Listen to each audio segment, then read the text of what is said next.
Assalamualaikum warahmatullahi wabarakatuh. Perkenalkan, nama saya Asna Nadira Hanifah dari kelas 11 IPS 3. Di sini, saya akan menjelaskan materi mengenai Kerajaan Singasari. Kerajaan Singasari terletak di wilayah yang saat ini menjadi Kabupaten Malang, Jawa Timur. Sumber sejarah Kerajaan Singasari dibagi menjadi dua jenis, yakni sumber tertulis dan sumber benda. Sumber tertulis berupa kitab, diantaranya Kitab Pararaton dan Kitab Nagara Kertagama. Sumber sejarah benda berupa prasasti, diantaranya Prasasti Wurare, Prasasti Kudadu, Prasasti Mula Malurung, Prasasti Manjusari, dan Prasasti Singasari. Sumber sejarah benda berupa candi, diantaranya Candi Sumerawan, Candi Jago, dan Candi Singasari. Kehidupan politik Kerajaan Singasari dapat dilihat dari raja-raja yang memerintah kala itu. Yang pertama, Ken Arok pada tahun 1222 hingga 1227. Beliau adalah pendiri dari Kerajaan Singasari. Yang kedua, Anusapati pada tahun 1227 hingga 1248. Pada masa pemerintahannya, beliau tidak banyak melakukan perubahan karena sibuk dengan hobinya menyambung ayam. Yang ketiga, Tohjoyo pada tahun 1248. Beliau menduduki tahta dengan waktu yang sangat singkat dibandingkan raja lainnya. Yang keempat, Ranggawuni pada tahun 1248 hingga tahun 1268. Beliau berkedudukan sebagai Ratu Angabaya dengan kerajaan yang tentram dan sejahtera. Yang kelima dan yang terakhir adalah Kertanegara pada tahun 1268 hingga 1292. Pemerintahannya berjalan dengan baik dan sejahtera dengan dibantu oleh Maha Menteri utusannya. Kehidupan perekonomian Kerajaan Singasari berjalan baik. Keberadaan Sungai Brantas menjadi sektor utama perdagangan perekonomian Kerajaan Singasari.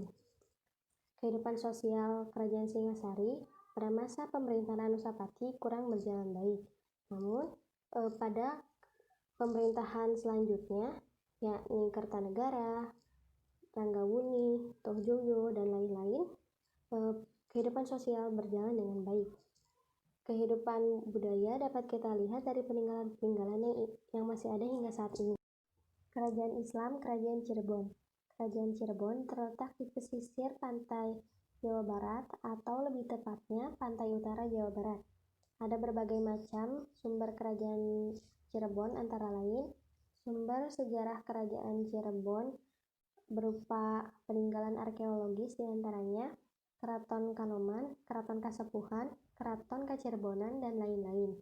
Sumber sejarah berupa naskah, diantaranya naskah Carita Purwaka Carubanagari, naskah Wangsakerta, naskah Mertasinga, dan lain-lain. Sumber sejarah lainnya diantaranya meriam, baju besi, dan bedil peninggalan perang Portugis, juga pusaka-pusaka raja. Kerajaan Cirebon didirikan oleh Syarif Hidayatullah atau yang lebih dikenal dengan Sunan Gunung Jati, yakni salah satu anggota dari Wali Songo. Adapun raja-raja yang mewarnai kehidupan politik Kerajaan Cirebon diantaranya Syarif Hidayatullah atau Sunan Gunung Jati, Panembahan I, Panembahan II, atau Panembahan Girilaya. Kehidupan politik pemerintahan Kerajaan Cirebon diwarnai oleh perjanjian-perjanjian dengan VOC. Dengan kemudian, Kerajaan Cirebon mengalami campur politik dengan kolonial VOC. Kehidupan perekonomian Kerajaan Cirebon mulanya berjalan baik, namun setelah adanya campur tangan dan perjanjian kolonial VOC, perekonomian perdagangan Kerajaan Cirebon mendapatkan hak monopoli oleh VOC. Begitu pula dengan komoditas ekspor lada, juga rempah-rempah lainnya berada di tangan VOC. Kehidupan sosial Kerajaan Cirebon dibagi menjadi beberapa macam atau golongan, diantaranya golongan elit, yakni bangsawan, raja-raja, tentara, ulama. Golongan raja, kemudian ada golongan biasa atau lapisan rakyat biasa, dan golongan budak. Kehidupan kebudayaan Kerajaan Cirebon dapat dilihat dari peninggalan-peninggalan yang ada hingga saat ini. Tradisi yang ada hingga sekarang ya dan dilakukan hingga sekarang yakni tradisi Maulid Nabi Muhammad SAW. Sekian, wassalamualaikum warahmatullahi wabarakatuh.